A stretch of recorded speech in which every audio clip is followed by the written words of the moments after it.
El objetivo de la norma de estrategias de mitigación para la protección de los alimentos contra la adulteración intencional es prevenir la adulteración intencional de los alimentos que pudiera causar daño a la salud pública a gran escala. Esto incluye los actos de terrorismo contra el suministro de alimentos.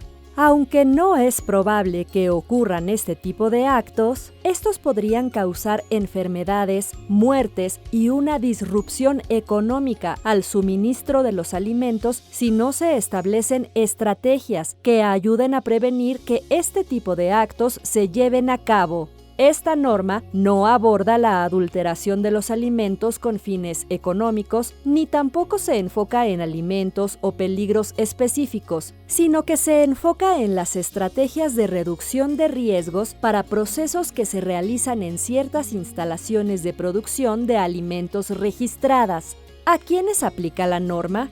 Las empresas nacionales y extranjeras que están obligadas a registrarse ante la FDA como instalaciones de alimentos conforme a lo estipulado en la Ley Federal de Alimentos, Fármacos y Cosméticos.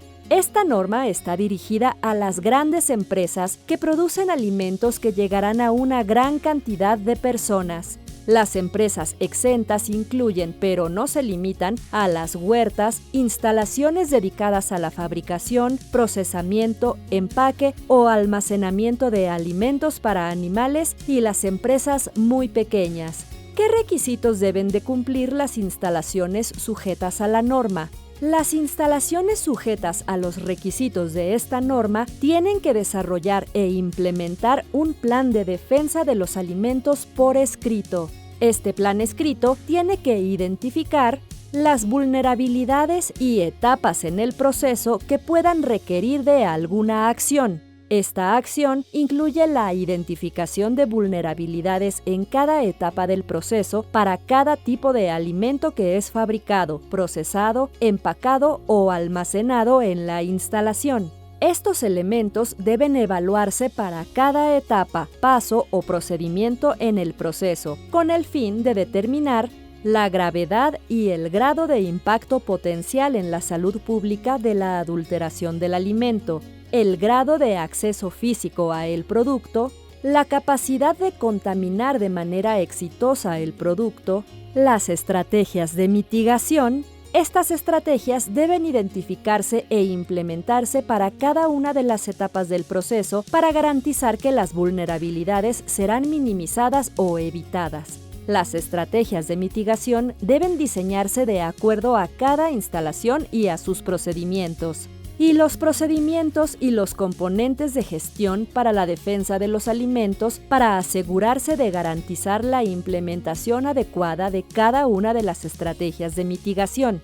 Estos pasos incluyen el monitoreo de las estrategias de mitigación, las acciones correctivas, una respuesta si las estrategias de mitigación no se implementan adecuadamente y las actividades de verificación que se aseguren de que el monitoreo se está llevando a cabo y que se toman las decisiones adecuadas sobre las acciones correctivas. Además, la norma requiere la capacitación adecuada del personal asignado a las áreas vulnerables. La instalación tiene que documentar la capacitación y mantener los registros del monitoreo de la defensa de los alimentos, las acciones correctivas y las actividades de verificación. La norma también requiere un reanálisis del plan cada 3 años o cuando se cumplan ciertos criterios, por ejemplo, si las estrategias de mitigación se están implementando de forma inadecuada. Gracias por ver este video. Por favor, síganos en www.extension.psu.edu/FISMA.